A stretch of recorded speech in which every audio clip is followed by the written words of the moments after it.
क्या आपने कभी सोचा है कि कोहरा, फॉग, कैसे आता है? कैसे वह चुपचाप हमें घेर लेता है और फिर गायब हो जाता है, जैसे कुछ हुआ ही नहीं? कार्ल सैंडबर्ग की पोइम फॉग इस रहस्यमय और शांत प्राकृतिक घटना को बड़ी ही खूबसूरती से बयां करती है।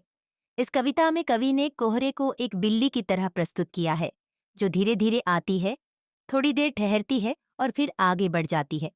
आज हम इस छोटी लेकिन डीप पोम का डिटेल में एनालिसिस करेंगे। हम जानेंगे कि पोएट ने फॉग की तुलना बिल्ली से क्यों की और यह कविता हमें जीवन के बारे में क्या सिखाती है। साथ ही हम इसके हर शब्द का मतलब और छिपे हुए अर्थ को भी समझेंगे। तो आइए इस ब्यूटीफुल पोएम के मिस्टीरियस वर्ल्ड में कदम रखें। कार्ल सैंडबर्ग का जन्म 6 जनवरी 1872 को गैल्सबर्ग, इलिनॉइस, अमेरिका में हुआ।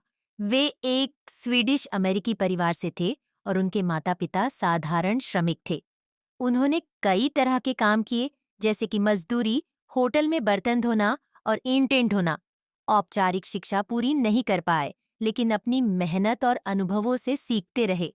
उन्होंने सैनिक के रूप में स्पेनिश अमेरिकी युद्ध 1898 में भी सेवा दी। सैंडबर्ग की कविताएं आमतौर पर आम लोगों के संघर्ष और खुशी पर आधारित होती थीं। उनकी पहली प्रसिद्ध काव्य पुस्तक शिकागो पोएम्स 1916 थी। उनकी कविता फॉग 1916 उनकी सबसे प्रसिद्ध और संक्षिप्त कविताओं में से एक है। कार्ल सैंडबर्ग ने अब्राहम लिंकन की एक विस्तृत जीवनी लिखी। उनकी पुस्तक Abraham Lincoln the prairie years और Abraham Lincoln the war years को काफी सराहा गया। उन्हें इस जीवनी के लिए पुलित्जर पुरस्कार से सम्मानित किया गया। कार्ल सैंडबर्ग का निधन 22 जुलाई 1966 को हुआ। उन्हें प्रेरी का कवि और आम लोगों का कवि कहा जाता है। The fog comes on little cat feet, इस लाइन में पोएट ने कोहरे की तुलना एक बिल्ली से की गई है, जो चुपचाप और शालीनता से चलती है। बिल्ली की तरह ही कोहरा भी चुपचाप, लगभग किसी का ध्यान न आते हुए आगे बढ़ता है। यह कल्पना प्रकृति की सूक्ष्म सुंदरता और रहस्य को दर्शाती है। यहाँ पोएट ने मेटाफोर का प्रयोग कर कोहरे को बिल्ली के पैरों से जोड़ा है। पर्सोनिफिकेशन का प्रयोग कर कोहरे को आने और चलने जैसी मानवीय विशेषताएं दी हैं। इमेजरी का प्रयोग किया गया है, जो लिटिल कैट फीट से पाठक के मन में एक स्पष्ट चित्र प्रस्तुत करता है। It sits looking over harbour and city on silent haunches. कोहरा आकर बैठ जाता है, जैसे बिल्ली अपने पंजों पर झुककर आसपास को ध्यान से देखती है। यहाँ हार्बर एंड सिटी का उल्लेख यह दिखाने के लिए है कि कोहरा बड़े क्षेत्र को कवर करता है, जो प्रकृति की व्यापकता को दर्शाता है। यहाँ इस लाइन में पोएट ने पर्सोनिफिकेशन कोहरे को बैठने और देखने जैसी विशेषताएं दी हैं। इमेजरी साइलेंट हॉन्चेस पाठक को बिल्ली के बैठने की मुद्रा की कल्पना करने में मदद करता है। सिंबोलिज्म हार्बर और सिटी जीवन के विभिन्न पहलुओं को दर्शाते हैं, जो कोहरे से ढके हुए हैं। And then moves on. इस लाइन में पोएट ने फॉग यानी कोहरे के बारे में कहते हैं कि जैसे बिल्ली किसी जगह पर ज्यादा देर तक नहीं रुकती, वैसे ही कोहरा भी थोड़ी देर रुककर आगे बढ़ जाता है। यह जीवन की क्षणभंगुरता का प्रतीक हो सकता है। यहाँ पोएट ने सिंबलिज्म का भी प्रयोग किया और बताया कि कोहरे का जाना जीवन की समस्याओं के अस्थायी होने का प्रतीक है। Word meaning of the poem.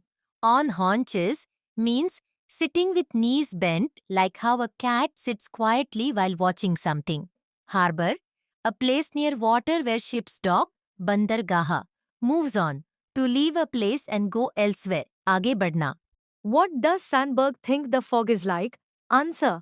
Carl Sandberg thinks fog is like a cat. He compares the movement of fog to the quiet and graceful steps of a cat. Like a cat, fog comes quietly, sits quietly, and then leaves without making a sound. This comparison shows the mysterious and fleeting nature of fog.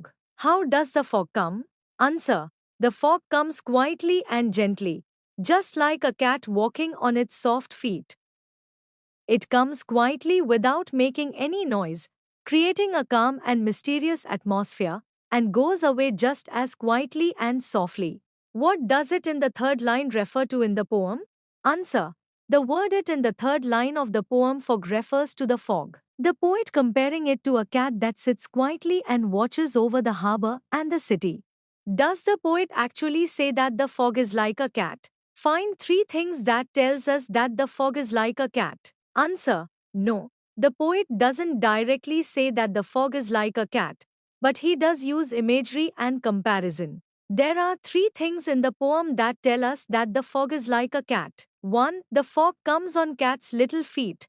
This metaphor directly compares the quiet and gentle arrival of the fog to the soft, silent steps of a cat. 2. It sits watching the harbor and the city.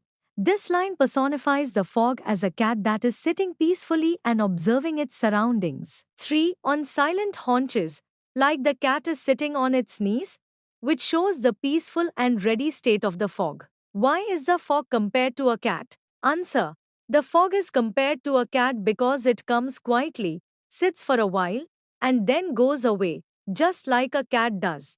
What poetic devices are used in the poem Fog? Answer: metaphor. The fog is compared to a cat. Personification. The fog is described as if it has human or animal qualities, walking, sitting. Imagery. The poet creates a picture in our mind with words like little cat feet. Free verse.